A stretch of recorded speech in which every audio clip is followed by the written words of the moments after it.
Cheers and welcome to this edition of NTV Sports Page. It's Friday, the 9th of December, and I'm Curtis Morton.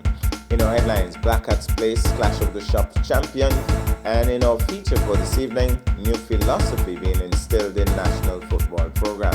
We'll take this break and I'll be right back.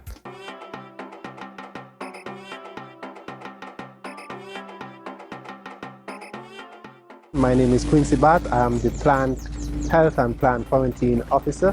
I would just like to notify farmers and backyard farmers that we here at the Department of Agriculture identify a new type of pest that is prevalent in the Malvaceae family. When we're talking about Malvaceae family, we're talking about okra, sorrel, cotton, and also some of the Solanaceae families such as eggplant, sweet pepper.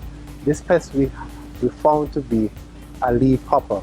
The leaf hopper is a small pest and it's a sucking insect.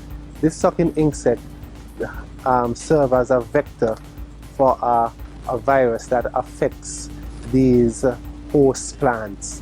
So the pest, it's green, pale green, and it has flying capabilities, and it's very, very prolific. Signs and symptoms of the pest is that it sucks the plant and transmits a disease, and this disease you can see crinkling of the leaves, yellow lesions of the leaves, and necrotic lesions, and it affects the yield significantly. So once you see that in your okras, your sorrel, eggplants, give us a call and we're able to give you guidance on how to control this pest. Thank you.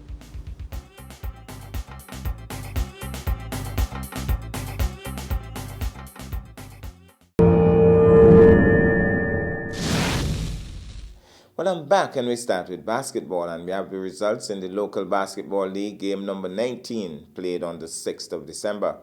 On the evening of Tuesday, 6 December, despite a lengthy rain delay, Youthton Sports Eagles easily took care of the Youthton Sports Raiders junior team.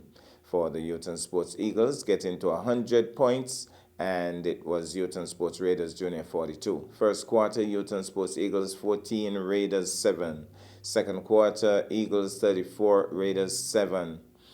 Third quarter, Youthton Sports Eagles 19, Raiders 17. And in the final quarter, Eagles 33, Raiders 11. For the Youthton Sports Eagles, Tedwai Brown, 25 points, 27 rebounds. Sheldon Atherton, 29 points, 11 rebounds. Tyrone Davis, 28 points and 4 rebounds. I'm hoping that Swaney Villain is listening to that. Youthton Sports Raiders Junior, 42 points. Chavon Brandy, 6 points, 8 rebounds. Kemuel Sargent, 2 points, 1 rebound. And Ovanje Amri, 2 points, 11 rebounds. Now to football. Tuesday the 6th December saw the second in the best-of-3 finals between the top two teams in the Clash of the Shops tournament. That's Black Cats Place and UNME Bar. Black Cats Place won the first game, and so UNME Bar needed to win this game to stay in the tournament. However, Black Cats Place won the game 3 goals to 1, and therefore taking championship honors. The goal scorers for Black Cats Place: Venris Richards 2 goals, Akeem Taylor 1.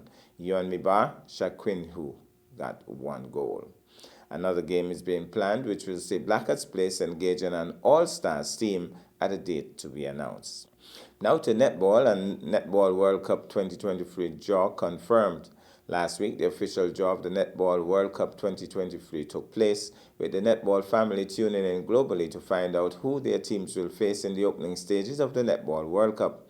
Ahead of the draw, the top 8 teams, as per their World Net rankings on 3rd November, were seeded into their groups. This put Australia 1 and Tonga 8 in Group A, and England 3 and Malawi 6 in Group B, whilst the host South Africa 5 found themselves in Group C with Jamaica 4.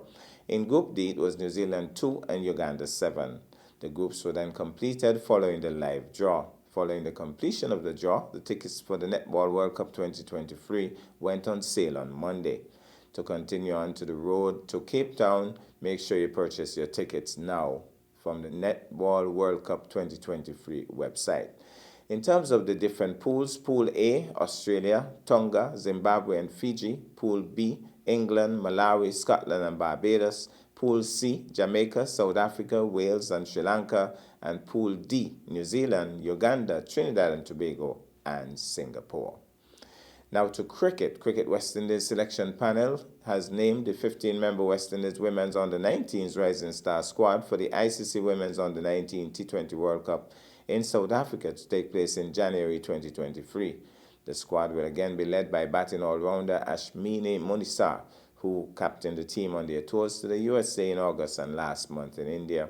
The full squad: Ashmini Munisar captain, Asabi Kalenda, Jasara Claxton and she's of St. Kitts, Najani Cumberbatch, Ernisha Fontaine, Janelia Glasgow, Reliana Grimond, Trishan Holder, Zeda James, Jenaba Joseph, Katie Jazz Mitchell, Shalini Samaru, Chanel Saw, Lena Scott, and Abini St. John. We'll take this break and I'll be back with our feature for this evening.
And in our feature for this evening, we go to football. The SKNFA is developing a brand of football unique to St. Kitts and Nevis that will become uniform among all national teams. It is a new football philosophy being instilled in the national football program by Lenny Taylor, SKNFA Technical Director. More in this report.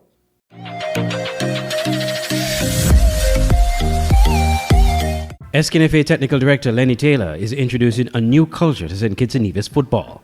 He is infusing a universal football philosophy across all the national teams of the Federation. That means each team will have a particular brand of football unique to St. Kitts and Nevis. The younger players look up to the older players, and they see the older players doing the correct thing. It'll inspire them for them to do the same.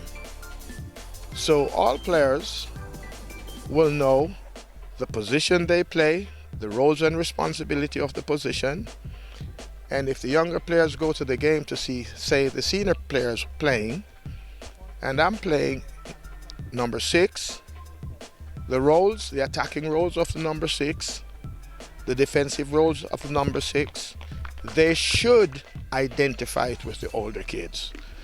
So if all teams are playing the same system, the same philosophy of play, then it is easier to catch the fire across the program, because it would not be just kicking the football, but performing, the roles and the duties that each player has to do in their position. So that's very, very important.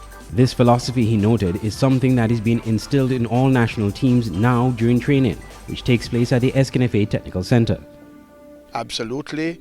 The coaches are understanding now the methodology, and all coaches, we want to approach from the same general acceptable principle, so that when they leave, the under 14 gets to the under 15, it's just a repetition with a little bit higher technical challenge than they were when they're under 14, So it's coming on well.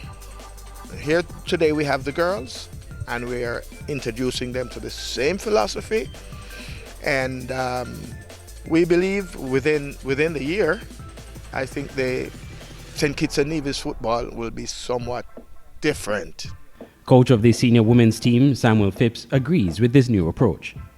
Well, that is important when you step in from team to team.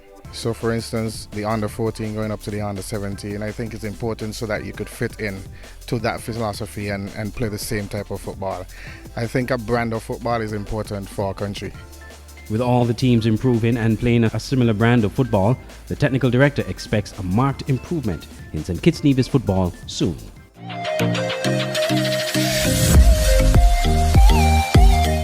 Well, that's our package for this evening and indeed for the week. I am Curtis Morton, reminding you that you can watch sports if you're not fit.